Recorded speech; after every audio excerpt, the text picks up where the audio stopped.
Hello दोस्तों, नमस्कार। Everything is here channel में आप सभी का स्वागत है। अगर आपने इस चैनल को सब्सक्राइब नहीं किया है तो कृपया कर लीजिए। आज हम बात करेंगे जेंडर समानता के लिए शिक्षा एक सशक्त माध्यम के रूप में है कैसे, इस पर चर्चा करेंगे।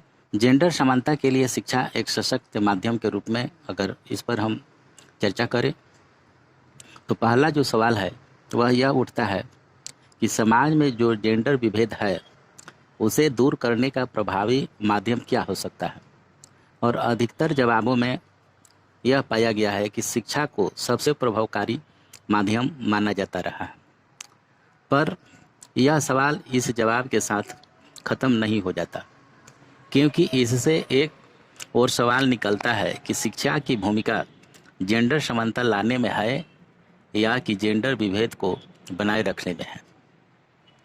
यह सवाल इसलिए उठता है क्योंकि हम अपने समाज में ऐसे कई उदाहरण देखते हैं जहां किसी खास प्रकार की शिक्षा ने लड़के और लड़की के मध्य के जेंडर विभेद को बनाए रखने का काम भी किया है। अपितु जेंडर समानता लाने के संदर्भ में शिक्षा की सकारात्मक भूमिका को नकारा नहीं जा सकता है, क्योंकि इसके उदाहरण भी बहुत हैं कि शिक्षा ने जेंडर विभेद को ख़त्म करने में महत्वपूर्ण भूमिका निभाने का कार्य किया है। इसलिए यह सवाल अहम है कि किस तरह की शिक्षा से जेंडर समानता को लाने में सफलता मिलेगी। अगर हम केवल विद्यालय के अंदर चलने वाली शिक्षा से जेंडर समानता को लाना संभव मानते हैं तो यह संभव नहीं है, क्योंकि जेंडर विभेद को हटाने का मामला केवल विद्यालय के अंदर का मामला नहीं है, लेकिन यह महत्वपूर्ण होगा कि विद्यालय के अंदर बच्चों को कितने प्रभावी शैक्षिक अनुभवों को उपलब्ध कराया जा रहा है, जिससे उनमें आत्मविश्वास बढ़े, उनके कौशलों में इजाफा हो, ताकि वे अपना भविष्य स्वयं गढ़ सकें। विद्यालय में लड़कियों की शिक्षा के संदर्भ में यही सबसे कठिन चुनौती है। अक्सर विद्यालय में जो शिक्षा दी जाती रही है उसमें पाठ्य पुस्तकों में लिखित जेंडर समानता की बात असल में विद्यालयी गतिविधियों में जो जेंडर भूमिका दिखाई देती है उनमें ज़मीन आसमान का अंतर देखा जाता है। कई बार विद्यालय के शिक्षक और शिक्षिकाएं ही मानसिक तौर पर इतना तैयार नहीं होते हैं कि वे जेंडर विभेद से संबंधित गतिविधियों के प्रति संवेदनशील हो सकें। विद्यालय में चलने वाली कोई गतिविधि केवल गतिविधि मात्र नहीं है, बल्कि उसका बच्चों के मानसिक विकास और सामाजिक व्यवहार पर गहरा प्रभाव पड़ते देखा गया है। अगर हम उदाहरण की बात करें तो आप कई विद्यालयों की कक्षाओं में लड़कों और लड़कियों को अलग अलग बैठने के पैटर्न को देख सकते हैं। यह पैटर्न कैसे बना, इसकी पड़ताल अगर कहा जाए तो बहुत ज़रूरी है। यदि आप प्रारंभिक स्तर की शुरुआती कक्षाओं का अवलोकन करें तो वहां आप पाएंगे कि बच्चों में जेंडर आधारित सामाजिक विभेद नहीं है। बच्चे बिना इस धारणा के कि वह लड़का है या लड़की है किसी भी साथी बच्चे के साथ बैठना, बातचीत करना, खेलना, लड़ना आदि काम करते रहते हैं।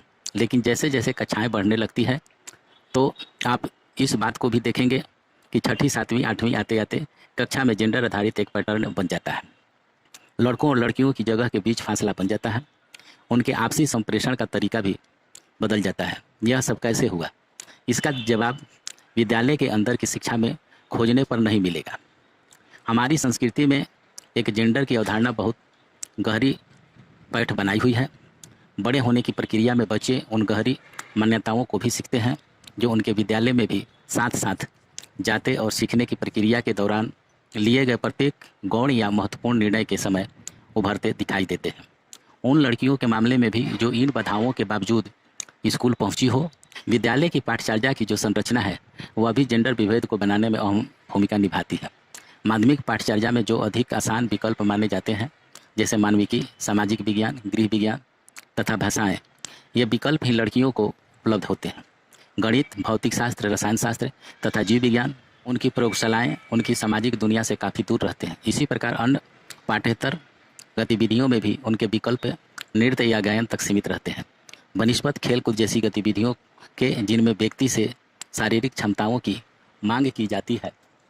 इस प्रकार हम देखते हैं कि अगर जेंडर विभेद की मिटाना है तो ये सारी जो बेड़ियाँ बनाई गई है इसको ख़त्म करना होगा, तब जा कर के शिक्षा जो है मूल रूप से जेंडर समानता लाने में एक कारगर सशक्त माध्यम के रूप में सिद्ध होगा। आज बस इतना ही। धन्यवाद।